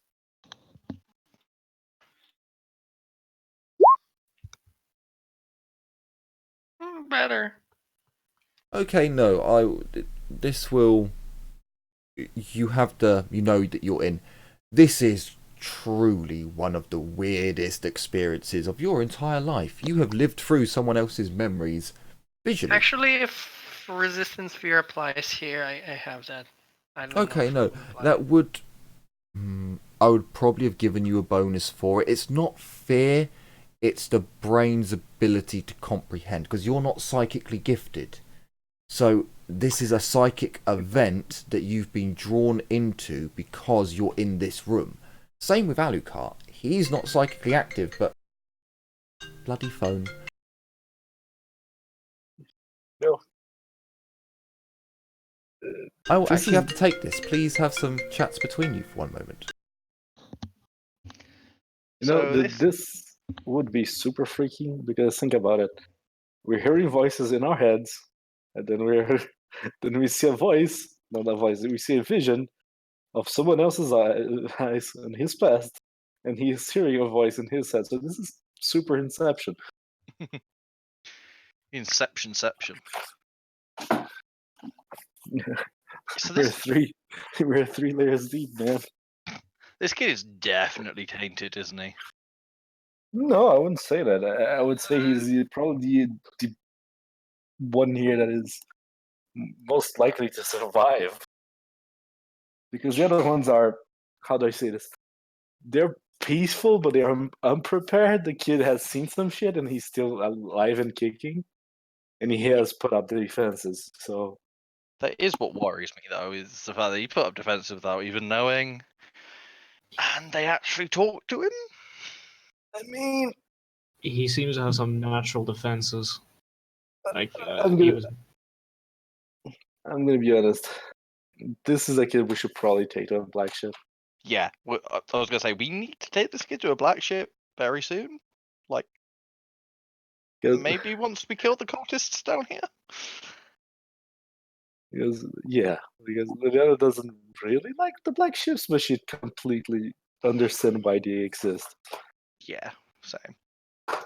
I mean, Right, I am back. I was listening, by the way. Okay. So what you got is we have to kill this kid. Got it.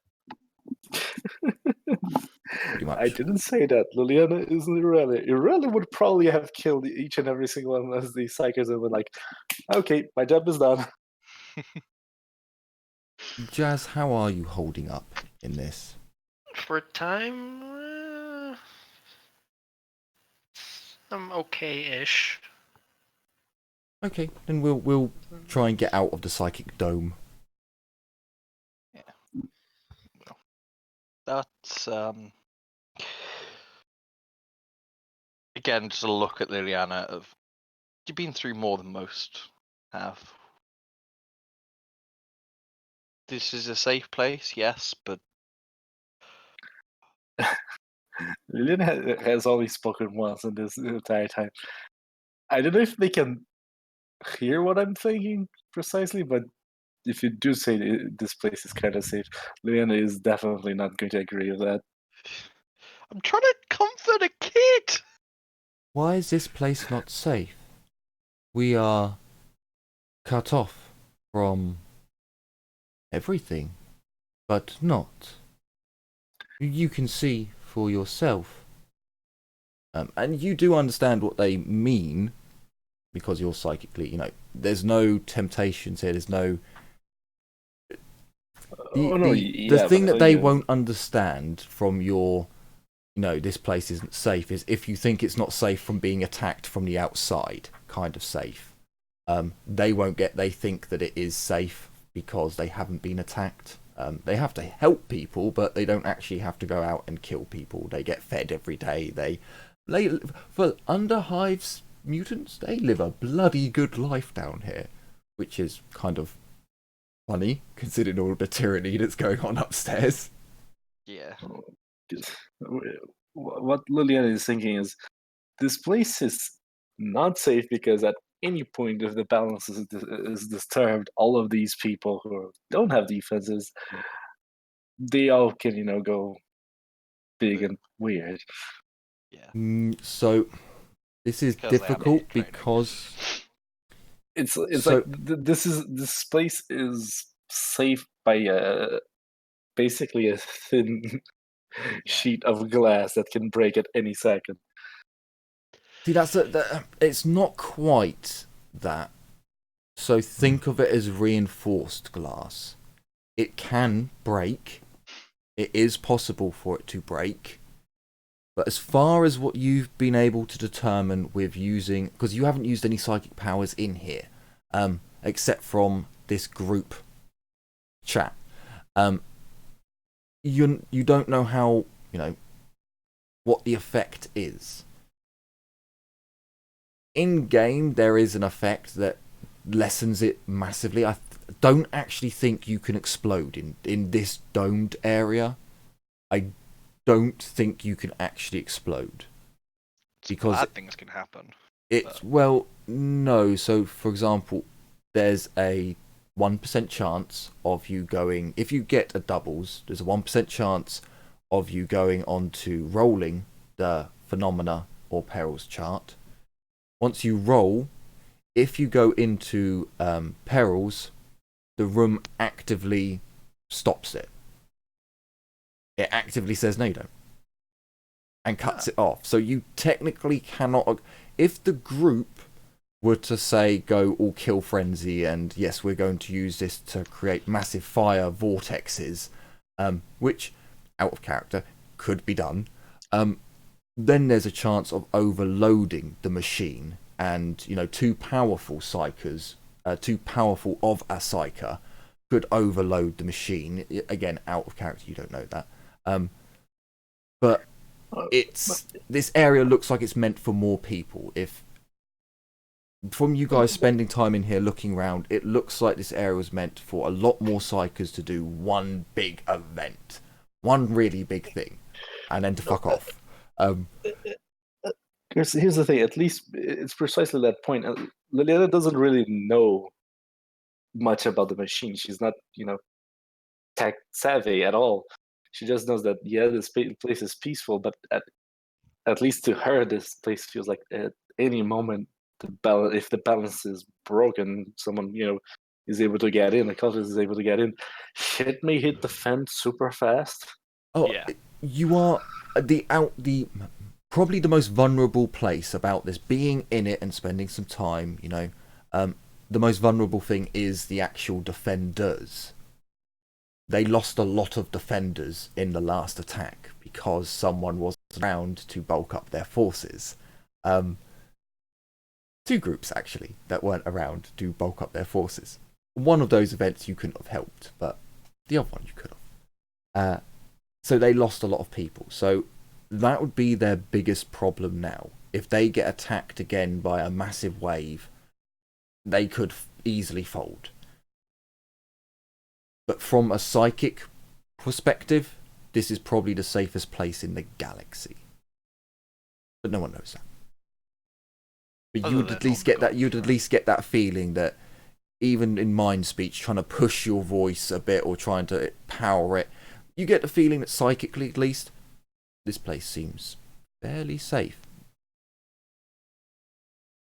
Jenny has no idea. She's just like, I wonder exactly how this works. If I had an auger array, I could... Beethoven, where are you? Damn it, he didn't come with me. Just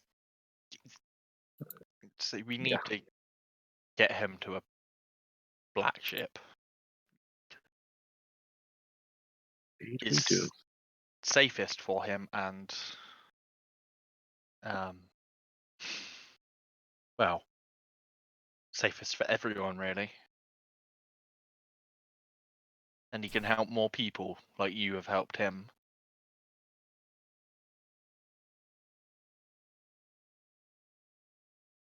Especially with your... Alucard's in the room with us, isn't he? Yes. So just kind of look at him, just go... Especially with the recent incident. When you say black ship, why do both of you feel dread? There is no dread here.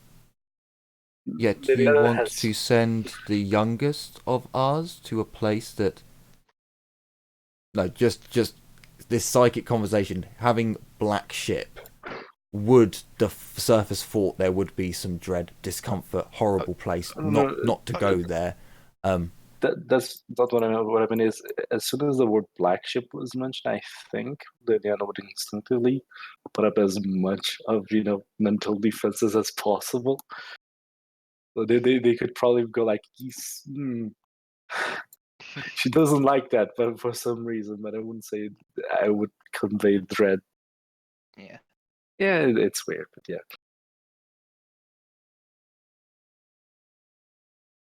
A place of discomfort, and you would send our youngest there. Are you not calm? It is a place of It is a place of discomfort, but it is also a place of safety and teaching. And you've seen how ordered our minds are, how well protected. I'm going to need a deceive, but I will give you a +20. Oh, this is not going to go well. +20, yeah? Yeah. Okay. Oh. See, that was almost a 2. You passed it. So I was actually going to say, and also add your psychic, like you would for a psychic skill bonus, because that would count as like your defenses. So you get an extra degree. Yeah. You get an extra degree. So you are able to successfully hide that was a lie. There's They don't It's a really white teach lie. you anywhere. It is safe. Not comfortable, but safer than this place. Sure, I will give you that. Lots of armed guards, cut off from the warp, so not really Comfortable. as enjoyable as this, like, cool pond.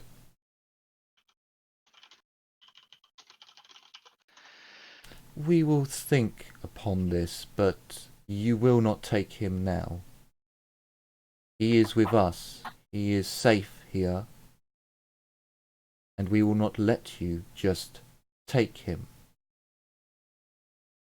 You are new to us, after all. And many of us see him as a son or brother. You'll especially notice the other two less deformed ones have moved over and around to him. They seem to be the ones who are more attached to the child, whereas the two that don't kind of move, you would at least get, there's a feeling that there's a split in the voices there, where like the cohesion of their thoughts is kind of dividing, where the other two don't want him to leave. The two that can't move just don't really care.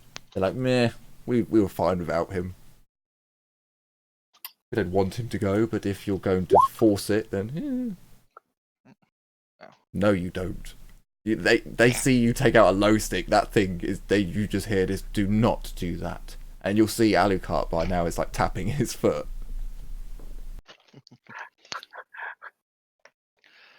Sigh. Puts it back on the thing. Jenny, she's inside technology trying to smoke. Oh. Give me Skip. that. Oh. What do we It's have? instinctive for her. It helps her relax. Lots of hand tapping. Hopefully we can gain your trust enough. We have some business to attend to with Alucard. Right, yeah, let's, be So done we with should- this. Thank you again for, communicating with us like this. There's definitely some, he does not like being in here, dealing with this. He's been utterly quiet the whole time, and you felt from this, because everyone's connected, he just does not like this. He wants to be out. And once he feels your, thoughts go to, I think we're done here, he jumps on it, opens the door. Most of you now are shivering a little bit. Just a little bit. You're not, your armor has protected you and your clothing has done a good job, but at this point you are like, oh, I would like to get outside now. Especially where that fort has entered as well. Yeah. The door opens and the cold air floods out. As you step outside, Alucard immediately lights up one of the glow sticks that he brought with him. Left a pack on the table, but took one with him. He probably smoked about 3 during his story, and he took 2. So he took 5 altogether. Oh no! I'll leave that pack with him, and Yeah, I'll give him another pack since I see that he likes it. Oh, as soon as he gets out, he's got it in his mouth, lighting it, just like right into the warm. He left the pack on the table, just I don't know, out of curiosity, out of kindness, out of just something that he seemed to do. Whether he's claimed them or not, you don't know. But as he's turned round, he's already lit it as he turns round. And right, shall we go and get some Amasec? I recommend. Place fucking freezing. Lilian isn't freezing because she lived inside a ship her entire life. Alucard doesn't have the same. He doesn't have the Just same gonna lie thermal those things. protection as you guys. You all have new clothes that haven't. He's in worn clothes with holes and stitches and lots of areas for cold air to break through. And Lilian is gonna light a low stick. She's gonna pull a low stick pack from her backpack, and she's gonna toss it to him and say, "Yeah, like this should help you keep warm. She's gonna smile as she's like bites her glow stick. Can I put out Thank you. Liliana's glow stick? If you have control flame, you can. I do. We're outside of the thing now. Yeah, Are yeah. gonna- You have. Yeah, we you are. have left. There Are is you just gonna- this collective as you leave. They all say goodbye, and the child's voice is absent from the goodbye. But he does look at you all, and he does like give you a wave as he leaves. But there's definitely a thinking face on at the moment. Because again, to his perspective, you guys coming in, lovely clothes, really compared to these lot, fat, even a tiny bit of fat on your body to them is like, oh, wow, you must be high up. You can afford to eat every week. Wow. I mean, it's a little bit better here, but mushroom stew is not. Well, you'll find out. So as our little invisible camera does a once round of them exiting the dome, some secrets may be able to be kept secret. We'll find out. Make note. Questions about Inside Dome. We will find out what happens to our group in the next episode. As the camera zooms out, they make their way back to where they were chatting, where Darius sits now. Plates of hot mushroom broth are basically brought, and a bottle of Amsec is cracked open. But we'll find out about that conversation that goes on in the next episode. So hopefully you have enjoyed this episode and looking forward to future episodes to come. Nothing left to say other than take care, everyone, and as always, bye-bye for now. Bye. Bye. Bye. See ya. Trust the voices.